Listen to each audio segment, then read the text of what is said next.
द्वापर युग के महाभारत काल के पहले 13 दिनों का पक्ष निर्मित था। अब कलयुग में एक बार फिर से महाभारत काल का संयोग बन रहा है। इस बार आषाढ़ मास का कृष्ण पक्ष 13 दिनों का रहेगा। ज्योतिष शास्त्र के अनुसार इसे दुर्योग काल कहा जाता है। ऐसी मान्यता है इस समय में प्राकृतिक प्रकोप की स्थिति ज्यादा होती है। कई सौ सालों के बाद इस बार ऐसा संयोग देखने को मिलेगा। हिंदू पंचांग के अनुसार इस बार आषाढ़ कृष्ण पक्ष की शुरुआत 23 जून से हुई है, जो 5 जुलाई तक रहेगी। इसके बाद 6 जुलाई से आषाढ़ शुक्ल पक्ष की शुरुआत होगी, जो 21 जुलाई तक रहेगी। आमतौर पर कृष्ण और शुक्ल पक्ष 15-15 दिनों के होते हैं। कभी कभी तिथियों की हानि के कारण एक पक्ष 14 दिनों का भी हो जाता है। और जानकारों के अनुसार दैव योग से 13 दिनों का आषाढ़ कृष्ण पक्ष युगों के बाद आता है। इसलिए किसी भी प्रकार के दुख या बाधाओं से बचने के लिए इन 13 दिनों में खास तौर पर जो विशेष तिथियां होती हैं, उनमें सच्चे मन से पूजा पाठ या किसी भी मंत्र का जाप करना चाहिए।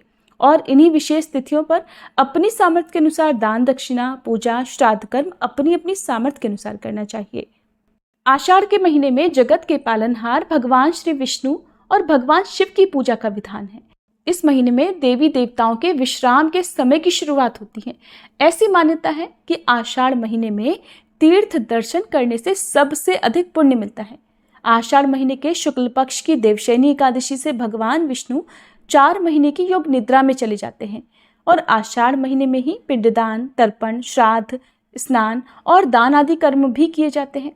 पितरों के लिए पिंडदान, श्राद्ध, तर्पण आदि कार्य करने के लिए अमावस्या तिथि को सबसे शुभ तिथि माना गया है।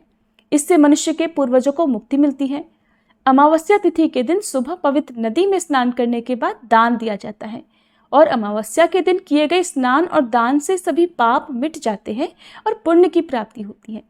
धार्मिक मान्यताओं के अनुसार अमावस्या के दिन पितर लोक से पृथ्वी पर आते हैं और ये आशा करते हैं कि उनके वंशजों से उनको तृप्त किया जाएगा। इसी वजह से अमावस्या के दिन पितरों की तृप्ति के लिए तर्पण, पिंडदान, श्राद्ध आदि किए जाते हैं। जो लोग आषाढ़ अमावस्या के दिन अपने पितरों के लिए तर्पण और श्राद्ध करना चाहते हैं, वे सुबह में स्नान करने के बाद ही पितरों के लिए जल से तर्पण दें। कुश, काले तिल, सफेद फूल और जल से पितरों के लिए तर्पण देना चाहिए। अगर आप अपने पितरों को प्रसन्न करने के लिए उनका श्राद्ध कर्म करना चाहते हैं, तो आषाढ़ अमावस्या के दिन शुभ मुहूर्त में पितरों के निमित्त दान, तर्पण आदि कार्य कर सकते हैं। इस दिन जरूरतमंद लोगों को वस्त्र और अनाज का दान करना चाहिए। शाम को पीपल के पेड़ पर सरसों के तेल का एक दीपक जरूर जलाना चाहिए, क्योंकि कहते हैं पीपल के पेड़ पर पितरों का भी वास होता है। और शाम के समय अपने घर में दक्षिण दिशा में सरसों के तेल का एक दीपक भी अवश्य जलाना चाहिए।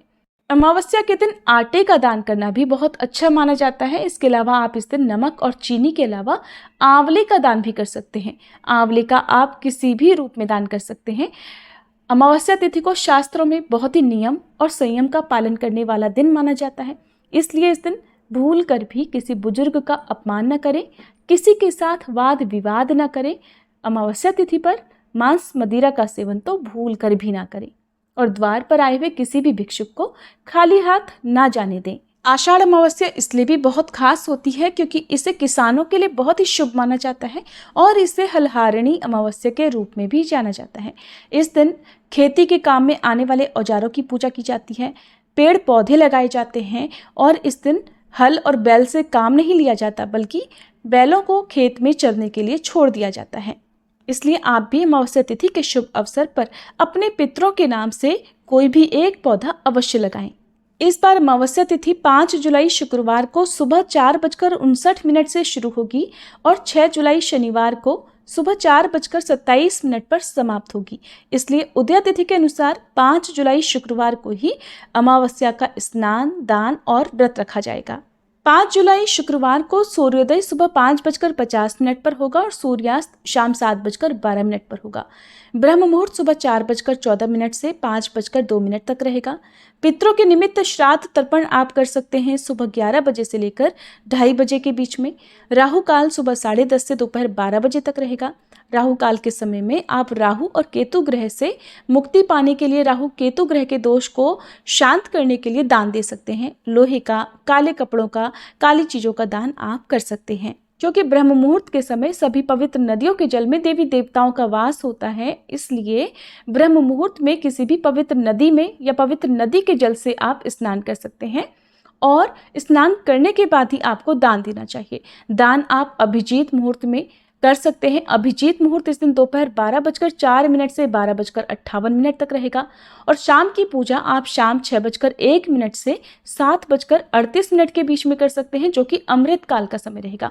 इसी समय में आप शाम को पीपल के पेड़ की पूजा कर सकते हैं या अपने घर के मुख्य द्वार पर या दक्षिण दिशा की तरफ एक दीपक भी जला सकते हैं।